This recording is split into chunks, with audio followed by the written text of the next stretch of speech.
La fecha es el 10 de agosto de 2024. El lugar es el barrio Las Ferias en Bogotá, Colombia. Si caminaras por estas calles en una tarde normal, no encontrarías turistas.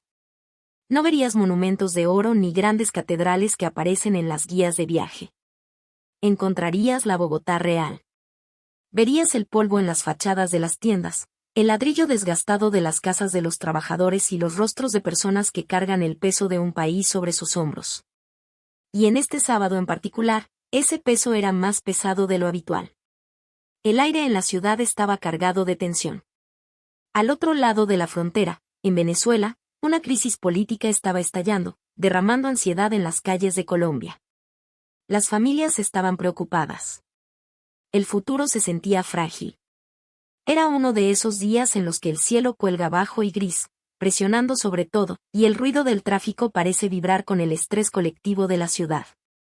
En momentos como estos, la gente no busca respuestas en las noticias. Las buscan en el silencio. En medio de este laberinto de concreto se encuentra la parroquia San Joaquín. No es un lugar de lujo. Es un refugio. Es una sala de emergencias espirituales para almas cansadas del ruido exterior. En su interior, las paredes están empapadas de décadas de oraciones susurradas, súplicas por trabajo, por salud, por paz. Es un lugar donde el aire siempre huele ligeramente a cera e incienso, un aroma que le indica al cerebro que has dejado el mundo secular y has entrado en un espacio donde se aplican reglas diferentes. Entra el padre juvenil Zuluaga. Para un sacerdote, una vigilia de sábado es una rutina. Es un ritmo sagrado que se ha repetido durante 2000 años, un ciclo de liturgia que ancla la semana. Se colocan las vestiduras. Se encienden las velas. Se abre el libro. El padre juvenil había realizado estas acciones 1000 veces antes. Conocía el peso del cáliz en sus manos. Conocía el eco específico de sus pasos sobre el suelo de baldosas. Sabía exactamente cómo la luz golpeaba el altar a esta hora del día. No tenía motivos para creer que hoy sería diferente. No tenía motivos para sospechar que las leyes de la física estaban a punto de suspenderse justo frente a él. El servicio esa noche no era una misa estándar. Era una jornada de oración, un día dedicado específicamente a pedir por la paz en Venezuela y Colombia. Los bancos estaban llenos. 300 personas se habían reunido, no por obligación, sino por necesidad. Estaban allí para mirar la custodia, el recipiente de oro que sostiene la hostia consagrada.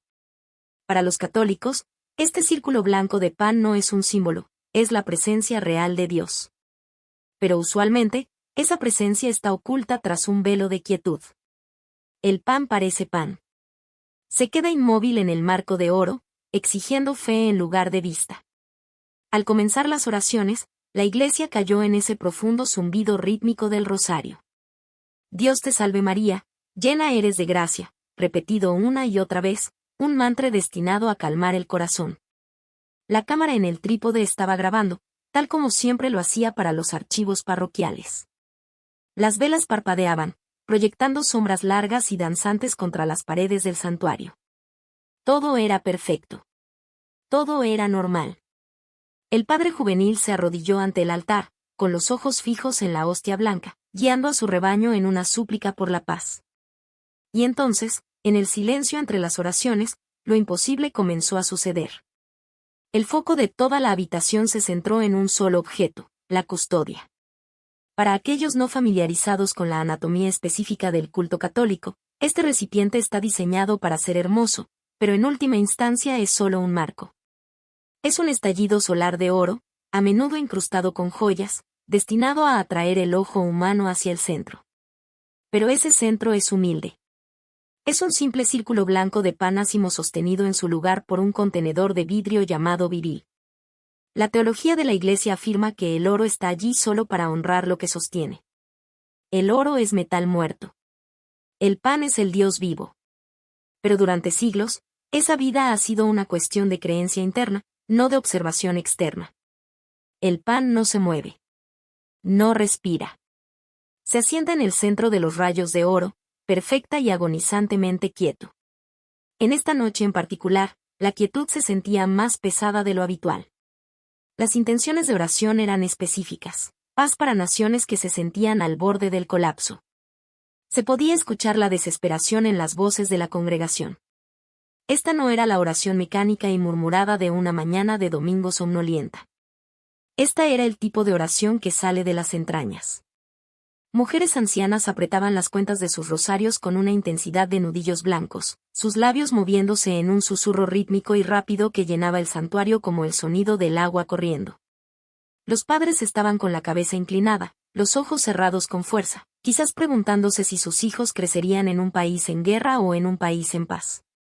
La energía emocional en la sala era palpable, un clamor colectivo que se elevaba hasta el techo abovedado de la sencilla iglesia parroquial. El padre juvenil se arrodilló ante el altar, mientras el humo del incensario flotaba en perezosas cintas grises a su alrededor. Como sacerdote, él es el guardián de la Eucaristía. Es su deber asegurar que la liturgia se siga con precisión, un papel que requiere un enfoque dividido. Parte de él está profundamente inmerso en la oración. Pero la otra parte es el vigilante. Está entrenado para notar detalles, una vela que arde demasiado bajo, un acople en el micrófono, una corriente de aire de una puerta abierta que podría mover los manteles del altar. Estaba observando, pero observaba lo mundano, no lo milagroso. Los minutos pasaban. La jornada de oración procedía exactamente como se había planeado. La cámara en el trípode, colocada para documentar el evento, zumbaba silenciosamente al fondo, registrando la escena estática. La luz en la iglesia era tenue, diseñada para enfocar toda la atención en el altar iluminado. Las sombras danzaban en las paredes mientras las llamas de las velas vacilaban en el aire, pero la custodia misma permanecía como un punto fijo de absoluta estabilidad. Era el ancla en la habitación. En un mundo de caos, agitación política e incertidumbre, ese trozo de pan blanco era la única cosa que se suponía que no debía cambiar.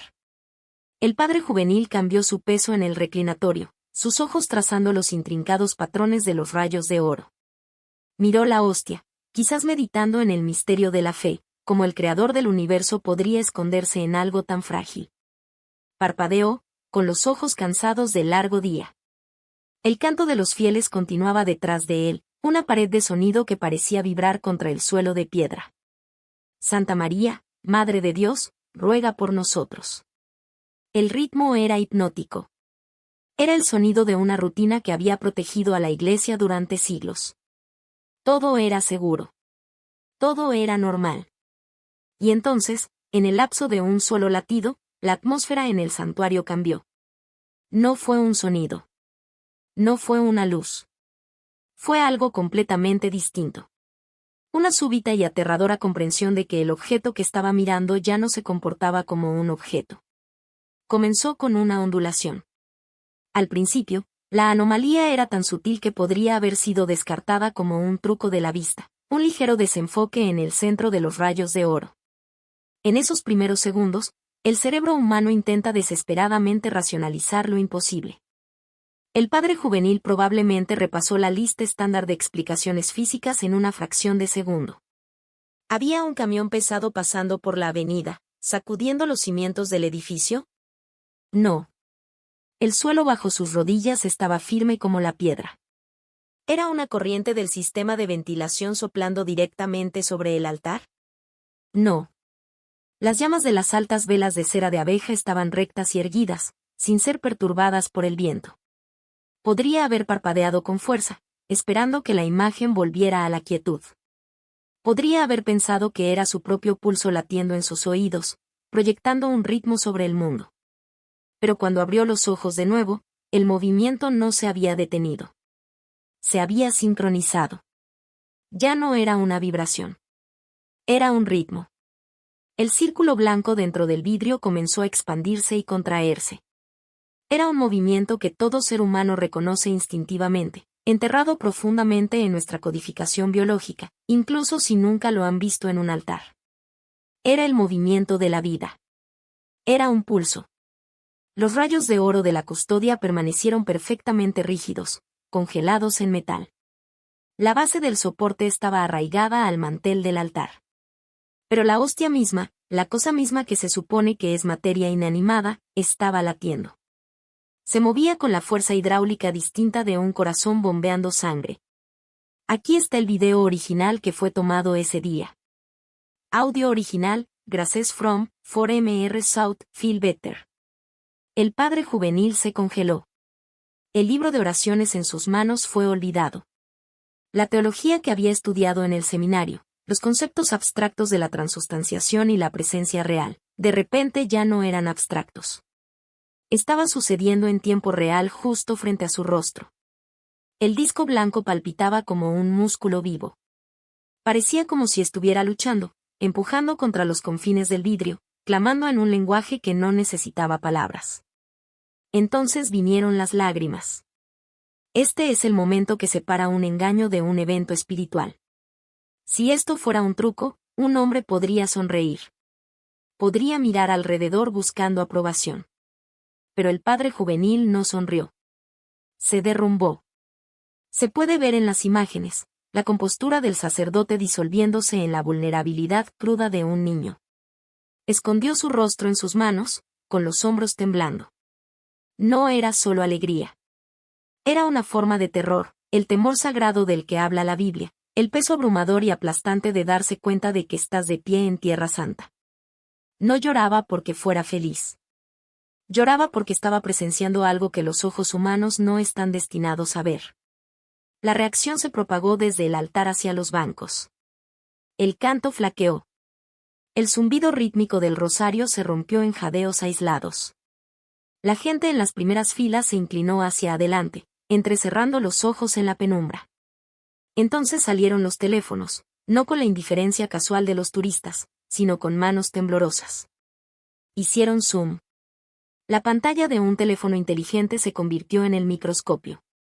Y allí, brillando en cientos de pequeñas pantallas en la oscuridad de la iglesia, estaba la misma verdad imposible.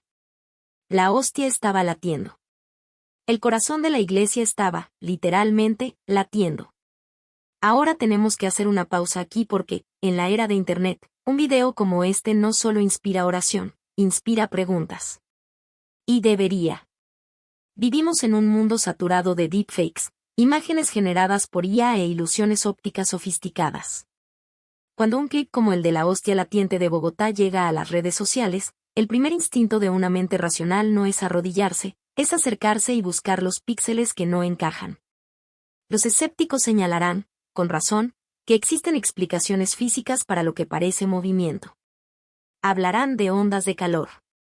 Cuando tienes docenas de velas de cera de abeja ardiendo cerca de un altar, el aire caliente ascendente puede crear un efecto de brillo, doblando la luz y haciendo que los objetos estacionarios parezcan oscilar. Hablarán de la cámara misma. Los teléfonos inteligentes modernos tienen sistemas de enfoque automático que buscan constantemente claridad en condiciones de poca luz, creando un efecto de pulsación conocido en fotografía como respiración de enfoque. Focus breathing. Estos son argumentos científicos válidos. Son la razón por la cual la Iglesia Católica no toca las campanas inmediatamente cada vez que un video se vuelve viral. La Iglesia es, por naturaleza, una institución de movimientos lentos. Requiere evidencia forense, pruebas médicas y años de escrutinio antes de atreverse a usar la palabra milagro con M mayúscula. Hasta el día de hoy, el Vaticano no ha enviado un equipo de científicos a Bogotá. No hay un decreto oficial firmado por el Papa. El evento permanece en la zona gris teológica, un fenómeno ampliamente celebrado por los fieles pero oficialmente no confirmado por la jerarquía. Pero hay algo en estas imágenes específicas que es más difícil de descartar con una lección sobre óptica o mecánica de cámaras. Para encontrar la verdad, hay que dejar de mirar al pan y mirar a la gente. Observen de nuevo al padre juvenil. Este es un hombre que conoce su altar mejor que nadie. Él sabe cómo se ve la luz de las velas. Sabe cómo la llama se refleja en la custodia de oro. Si esto fuera un simple truco de la luz o un brillo de calor, él habría entrecerrado los ojos. Podría haber intentado ajustar el ángulo del soporte. Lo habría tratado como una molestia visual. No hace nada de eso. Se desploma. Su reacción es visceral e inmediata. No es la reacción de un hombre confundido por un reflejo. Es la reacción de un hombre abrumado por una presencia. Y no estaba solo. Si esto fuera simplemente un artefacto digital, un fallo en el sensor de la cámara, Entonces la gente en los bancos no habría visto nada. Se habrían quedado sentados allí aburridos, preguntándose por qué lloraba el sacerdote. Pero no fue así. 300 personas jadearon al unísono. 300 personas vieron lo mismo con sus propios ojos, independientemente de cualquier lente de cámara. Un sensor de cámara puede fallar. Una onda de calor puede distorsionar. Pero las alucinaciones masivas que se sincronizan perfectamente entre cientos de personas son más difíciles de explicar que el milagro mismo. Así que nos queda una opción. Podemos descartarlo como una convergencia de física e histeria, un truco de la mente jugado en personas desesperadas. O podemos considerar la posibilidad de que por 20 minutos, en un humilde barrio de Colombia, el velo se levantó. Incluso si el Vaticano nunca firma un papel, para la gente de las ferias, la firma ya estaba escrita en rojo. Vieron el corazón de su fe, y estaba vivo. Pero si Bogotá fue una demostración de un Dios que se mueve, que pulsa con vida, la siguiente historia trata de algo completamente diferente. Se trata de un Dios que permanece quieto. Para entenderlo, debemos dejar la humedad tropical de Colombia y viajar 3 años atrás en el tiempo y miles de kilómetros a través del océano, a una tarde de invierno helada en España. La fecha es el 20 de enero de 2021. El lugar es la calle de Toledo, en el corazón histórico de Madrid, España. Si la atmósfera en Bogotá estaba cargada de tensión política, la atmósfera en Madrid estaba cargada de un frío literal y mordaz. La ciudad acababa de emerger de la tormenta Filomena, una ventisca histórica que había enterrado la capital española bajo pies de nieve. Las calles estaban bordeadas de montones de hielo sucio, y la temperatura del aire era gélida. Era un día en el que todos querían quedarse adentro, mantenerse calientes y esperar a que pasara el invierno. En el número 98 de la calle de Toledo se encontraba la parroquia de la Virgen de la Paloma. Esta no era solo una iglesia para la misa dominical. Era un complejo de vida. El edificio albergaba la rectoría donde vivían los sacerdotes, salas de reuniones para la comunidad y, justo al lado, compartiendo la misma manzana, había una residencia de ancianos y un patio de recreo escolar. Era una piedra angular del barrio, un lugar siempre ocupado, siempre lleno de movimiento. Pero en esta tarde de miércoles, algo andaba mal. Comenzó con un olor, ese olor azufrado a huevo podrido que activa una alarma primaria en el cerebro humano. Gas. Era un problema mundano. La caldera del edificio no funcionaba correctamente con el frío extremo. Se había llamado a un técnico para arreglarla. Era el tipo de problema de mantenimiento que ocurre en miles de edificios cada día. Un sacerdote, el padre Rubén Pérez Ayala, estaba en la rectoría. Tenía 36 años, ordenado apenas 6 meses antes. Era joven, amado por su parroquia y tenía toda una vida de servicio por delante. Probablemente seguía su rutina de la tarde, tal vez enviando un mensaje a un amigo o preparándose para la noche, confiando en que el técnico abajo restauraría la calefacción. No hubo una advertencia sobrenatural aquí, ni luces pulsantes, ni visiones, solo la acumulación silenciosa e invisible de gas llenando los espacios entre las paredes. La presión estaba aumentando, convirtiendo la rectoría en una bomba esperando una chispa. Exactamente a las 2:56 de la tarde, esa chispa llegó. En Bogotá, Dios mostró que estaba vivo moviéndose. En Madrid, estaba a punto de mostrar su poder permaneciendo quieto en medio de la aniquilación absoluta. El silencio de la tarde fría estaba a punto de romperse. A las 2:56 de la tarde, el silencio de la tarde fue desgarrado. La explosión no fue solo un ruido fuerte. Fue un golpe físico que sacudió todo el distrito de La Latina. Testigos a manzanas de distancia sintieron el suelo saltar bajo sus pies. En una fracción de segundo, el gas acumulado se incendió, desatando una onda de presión tan violenta que no solo dañó el edificio, lo evisceró. Los 4 pisos superiores del centro parroquial fueron efectivamente borrados. La fachada del edificio salió volando hacia afuera, lloviendo toneladas de ladrillos, vidrio y acero retorcido sobre la calle de abajo. La rectoría, donde el padre Rubén y los demás habían estado momentos antes, se transformó instantáneamente de un hogar en un esqueleto de concreto y polvo. Una columna de humo gris se elevó rápidamente hacia el cielo invernal, visible desde todo Madrid, marcando el lugar donde se erigía un santuario. El caos que siguió fue inmediato y aterrador. La residencia de ancianos de al lado fue sacudida por la explosión. Cayeron escombros sobre el patio de la escuela, milagrosamente vacío en ese momento debido a las restricciones de la pandemia y el clima. Las sirenas comenzaron a aullar desde todas las direcciones, cortando la nube de polvo que ahora asfixiaba la calle. Pero en medio de la confusión, el costo humano comenzó a aclararse. Esto no fue solo un fallo estructural, fue una tragedia. El padre Rubén Pérez Ayala fue rescatado de entre los escombros vivo pero herido de gravedad. Fallecería poco después en el hospital, dando su vida en el lugar que había jurado servir. Un electricista de la iglesia, David Santos, padre de 4 hijos, también perdió la vida. La explosión fue letal. Fue una fuerza de destrucción indiscriminada que destrozó la piedra, dobló el hierro y terminó con vidas humanas. Es importante detenerse en esta devastación por un momento. Para entender el milagro que viene a continuación, hay que entender la violencia de lo que sucedió primero. Esto no fue un pequeño incendio.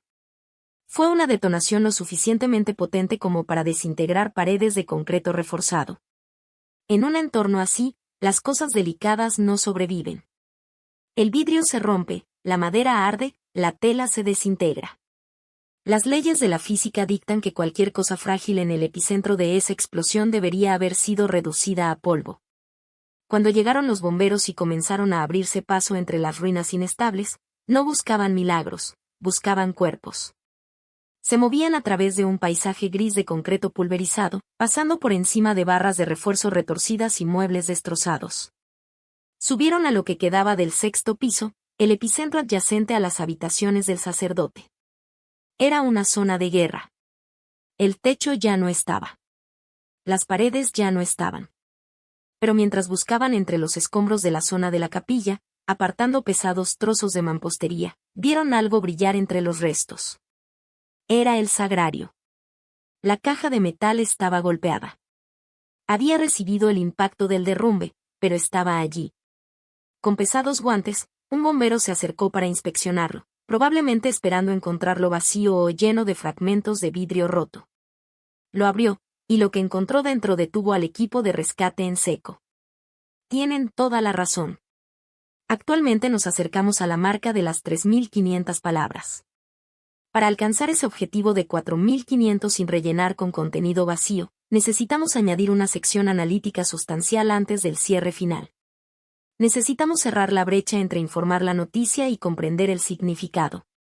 Esta suele ser la parte más atractiva de un documental, donde se conectan los puntos para el espectador. Aquí están la parte 8 y la parte 9, diseñadas para añadir profundidad y aproximadamente 1.200 palabras al recuento al comparar los dos eventos y situarlos en el contexto del mundo moderno.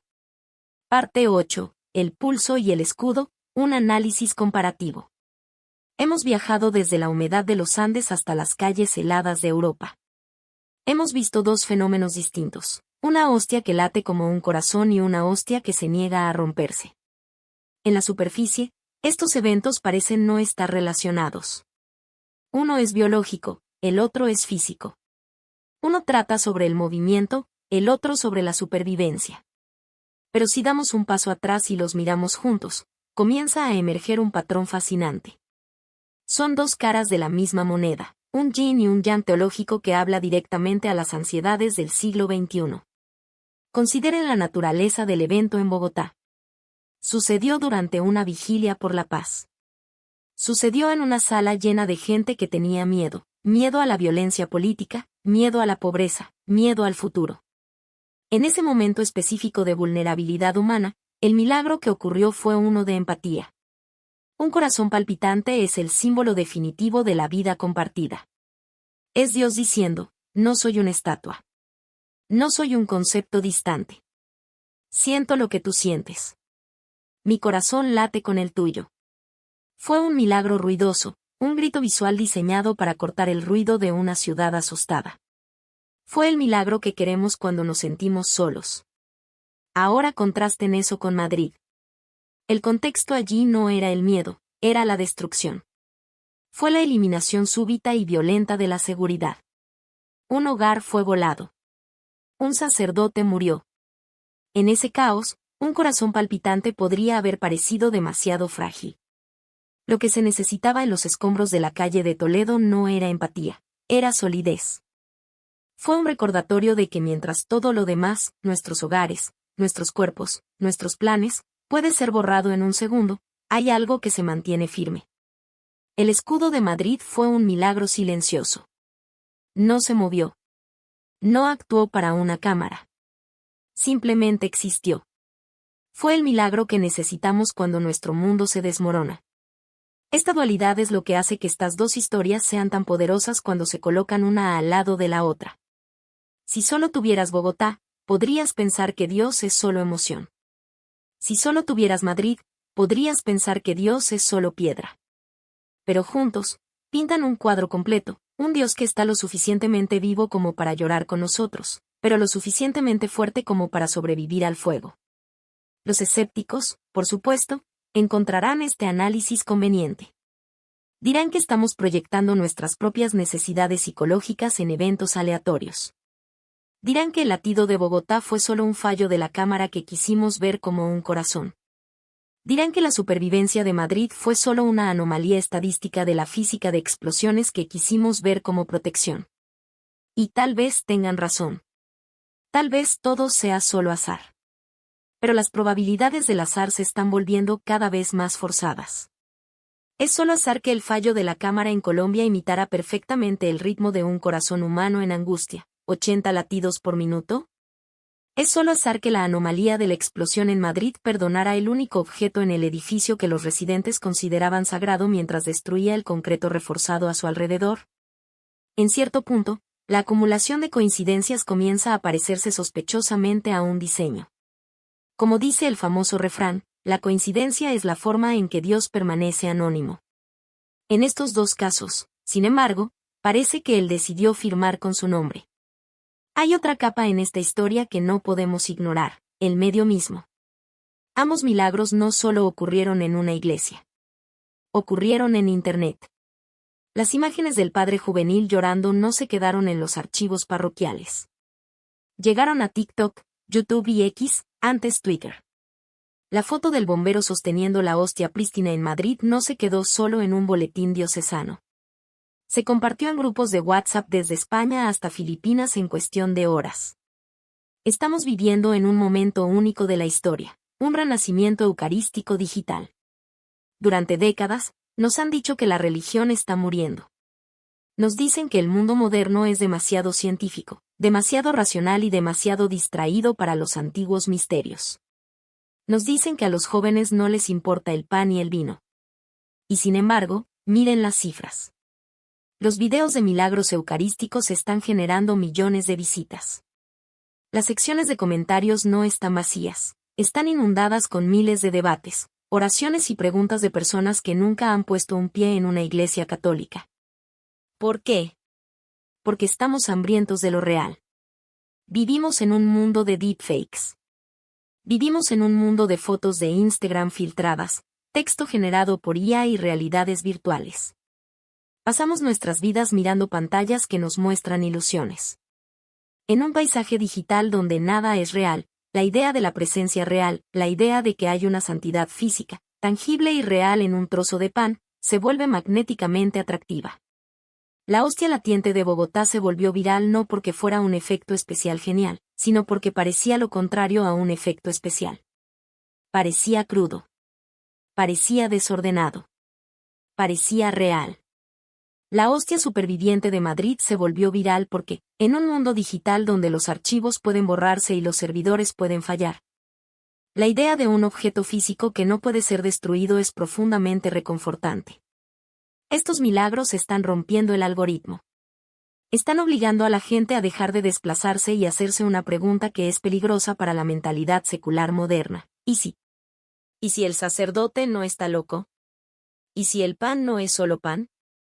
¿Y si el universo es más extraño, más hermoso y está más vivo de lo que nos han hecho creer? No tienes que ser católico para sentir la fuerza de esa pregunta. No tienes que entender la teología de la transustanciación para sentir un escalofrío cuando ves a un hombre llorando sobre un trozo de pan. Estos videos pasan por alto el cerebro y golpean el alma. Nos recuerdan que a pesar de toda nuestra tecnología, toda nuestra ciencia y todo nuestro cinismo, seguimos siendo criaturas que buscan una señal. Seguimos buscando un latido en el silencio. Y a veces, si miramos con suficiente atención, lo encontramos. Hemos llegado al final de la evidencia. Hemos viajado desde los ojos llenos de lágrimas de un sacerdote en los Andes hasta las manos cubiertas de polvo de un bombero en España. Hemos visto dos caras radicalmente diferentes del mismo misterio, el Dios que pulsa con vida y el Dios que perdura a través del fuego. El camino fácil es cerrar este video y seguir adelante. Es fácil atribuirlo a fallos de cámara, anomalías físicas o a la imaginación desesperada de los fieles. El mundo es un lugar ruidoso y cínico, y siempre te dará 1000 razones para no creer. Te dirá que el pan es solo pan, que el vidrio es solo vidrio y que los muertos no resucitan. Pero durante los últimos 40 minutos, has estado mirando lo imposible. Y tal vez ese sentimiento persistente en tu pecho, esa pequeña duda antes de hacer clic para salir, sea la parte más importante de esta historia. Porque los milagros nunca fueron destinados a ser pruebas científicas. No son trucos de magia diseñados para obligarte a someterte. Son invitaciones. Son grietas en el muro de la realidad. Lo suficientemente anchas para que pase la luz. Lo suficientemente anchas para hacer la pregunta, ¿hay alguien al otro lado? En Bogotá, ese alguien nos mostró un corazón que late por los quebrantados. En Madrid, ese alguien nos mostró una fuerza que no se puede romper. El mensaje es dual, pero es simple. A los que están solos, Él dice, estoy vivo. A los que tienen miedo, Él dice, estoy aquí. La próxima vez que pases frente a una iglesia católica o veas ese humilde círculo blanco de pan, podrías mirarlo de manera diferente. Podrías no ver un símbolo estático. Podrías recordar el pulso en la custodia. Podrías recordar el escudo entre los escombros. Y podrías darte cuenta de que el silencio del altar no está vacío, simplemente está esperando a que escuches. La evidencia ha sido presentada. Los testigos han hablado. La elección de qué creer ahora te pertenece a ti,